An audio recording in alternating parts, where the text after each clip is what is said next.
अधखुले दरवाजे की दूसरी तरफ एक मुख्तसर सा कॉरिडोर था। आगे एक दरवाजा था जिसमें से दुर्गा की खुशबू के तेज झोंके निकल रहे थे। नागिन दुर्गा उसी कमरे में थी। दोनों आदमी लड़की के साथ दरवाजा खोलकर कमरे में दाखिल हो गए। दरवाजा बंद कर दिया गया। मैं कैसे पीछे रह सकता था। मैं भी दरवाजे की दूसरी तरफ आ गया और जल्दी से दीवार की तरफ मुड़कर एक जगह छुप गया। जहां मैं छुपा था वहां एक लकड़ी की पेटी पड़ी थी। मैं उस पेटी के पीछे हो गया था। उस कमरे में भी शराब की तेज बू फैली हुई थी। मैंने जरा सर बाहर निकाल कर कमरे का जायजा लिया।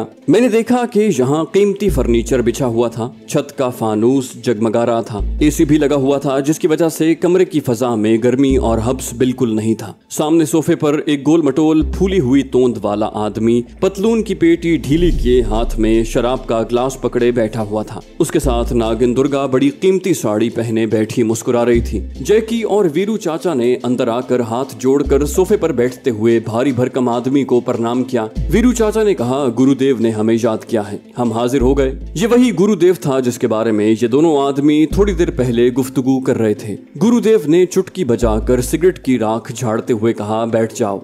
दोनों एक तरफ होकर सोफे पर बैठ गए। गुरुदेव ने नागिन दुर्गा की तरफ मुस्कुराते हुए देखकर कहा, रानी जी तुम बेडरूम में चलो, हम अभी आते हैं। नागिन दुर्गा ने बड़ी खास अदा से गर्दन एक तरफ ढलकाई और बोली, जल्दी आ जाना गुरुदेव। गुरु ने नागिन दुर्गा का गाल चूम लिया। जल्दी आ जाऊंगा, इन लोगों के साथ कुछ बिजनेस की बातें करनी है। नागिन दुर्गा उठकर बड़े बांकपन से चलती हुई दूसरे कमरे में चली गई। उसके जाने के बाद गुरु ने वीरू चाचा से मुखातिब होकर उसकी तरफ गौर से देखा और बड़े राजदाराना अंदाज में कहा, वीरू, रामेश्वरम के बड़े पुजारी का एजेंट आया था। उसने चंदा को पसंद कर लिया है। 1,20,000 में सौदा तय हो गया है। 1 लाख रुपया वो मुझे दे गया है। कल शाम 7 बजे तुम दोनों चंदा को लेकर जूहू वाले बंगले पर जाओगे। वहाँ वो तुम्हें बाकी की रकम 20,000 रुपए अदा करेगा। तुम चंदा को उसके हवाले कर दोगे और ये 20,000 रुपए तुम दोनों का इनाम होगा। कहो सालो, अब तो होश हो ना।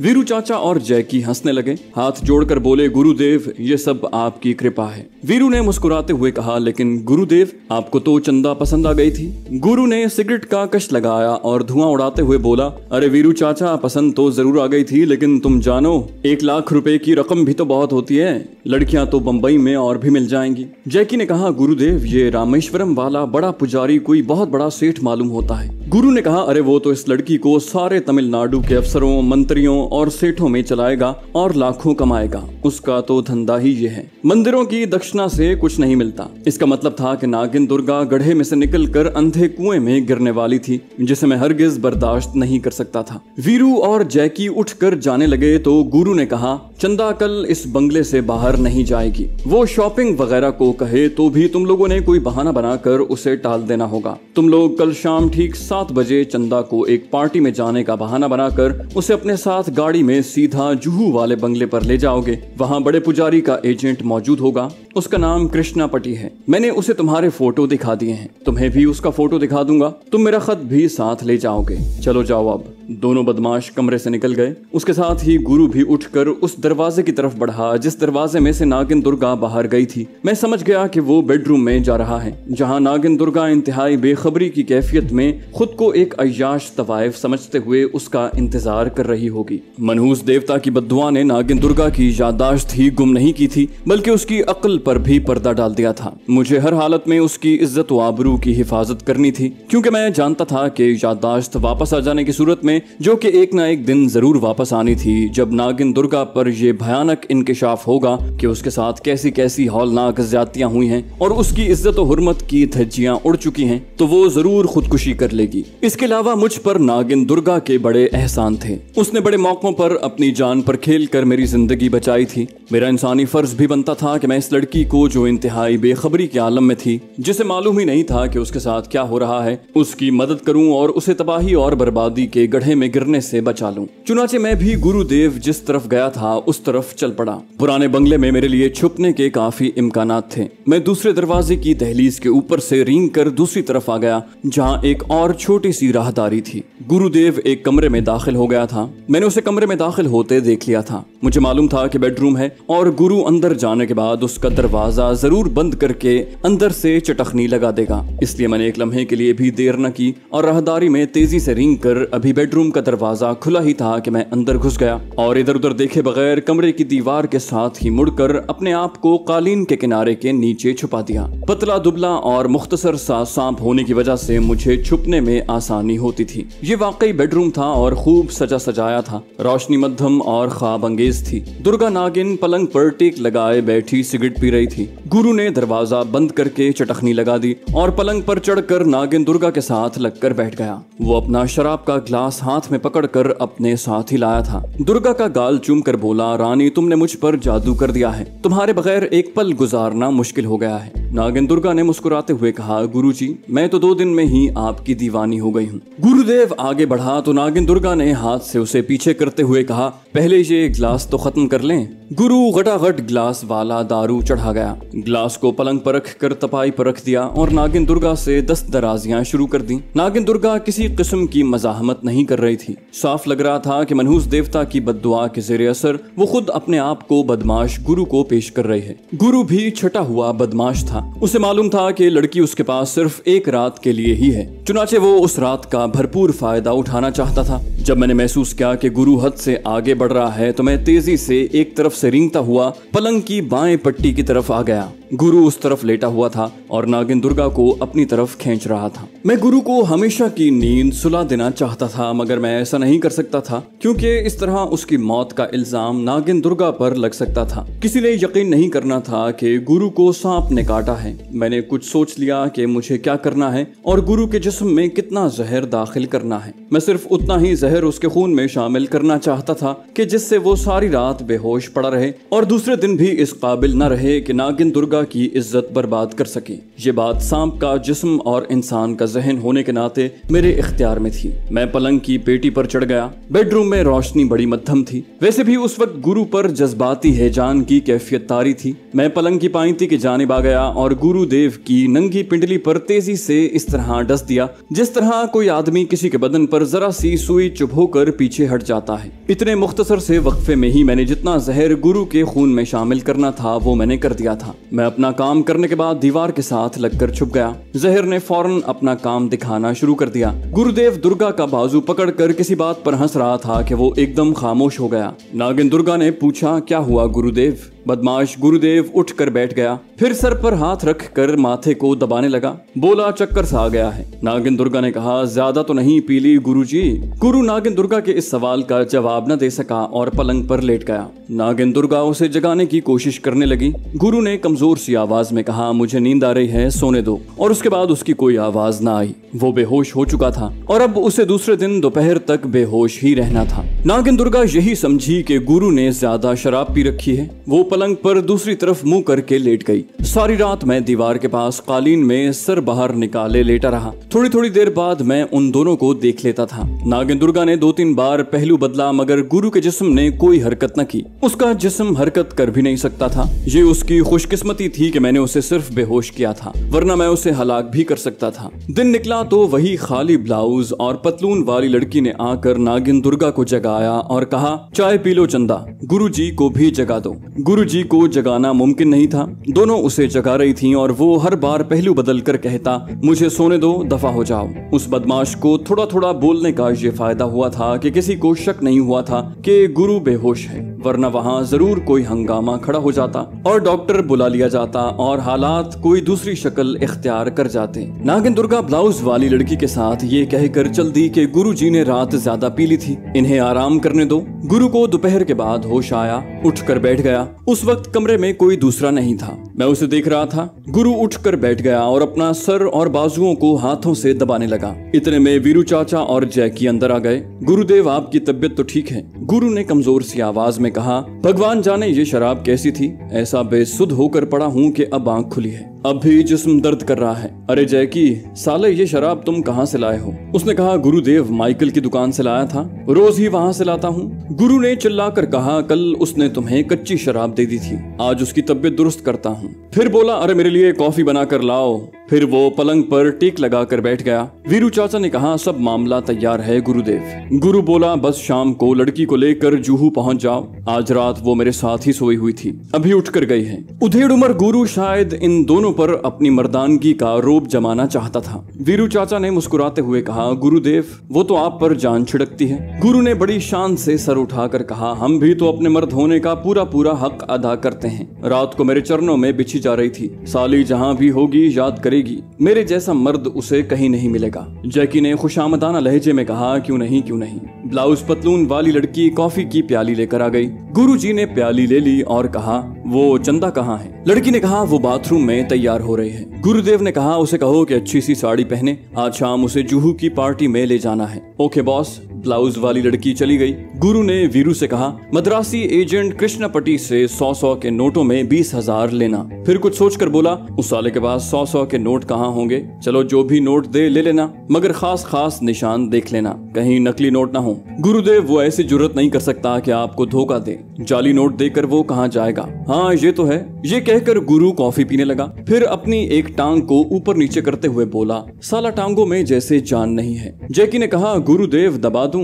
वो बोला, नहीं नहीं, इसकी जरूरत नहीं है। फिर उन दोनों को समझाने लगा, तुम दोनों लड़की को लेकर यहाँ से निकलकर दादर की तरफ से होकर जूहू जाओगे, मैं तुम्हें एजेंट की फोटो दिखाई देता हूँ। उसने सरहाने के नीचे से एक बटवा निकाला। बटवा खोलकर उसमें से एक तस्वीर निकाल कर दोनों को दे दी। ये कृष्णपटी एजेंट है, ये तुम्हें जूहू वाले बंगले में मिलेगा। लड़की इसके हवाले करके उससे 20,000 रुपए ले लेना, मगर लड़की वहाँ मौजूद नहीं होनी चाहिए, उसे अंदर भिजवा देना, समझ गए? दोनों बैक जबान होकर बोले, जी हाँ। एजेंट को मैंने तुम्हारी फोटो भी दिखा दी है और उसने तुम दोनों को पहले भी देखा हुआ है। कह रहा था कि मैं जैकी और वीरू चाचा को पहचानता हूँ। दरवाजे का पर्दा हटा और नागिन दुर्गा अंदर दाखिल हुई। उसने नीले रंग की साड़ी पहनी हुई थी। वो वाकई बड़ी खूबसूरत लग रही थी। मैंने इससे पहले उसे इतना खूबसूरत कभी नहीं देखा था। गुरु ने उसकी तरफ देखकर कॉफी की प्याली तपाई पर रख दी और जैकी से कहा, अच्छा तुम लोग जाओ, ठीक 7 बजे आ जाना। आओ चंदा रानी। नागिन दुर्गा ने पलंग पर बैठते हुए पूछा, गुरुदेव 7 बजे कोई खास काम है क्या?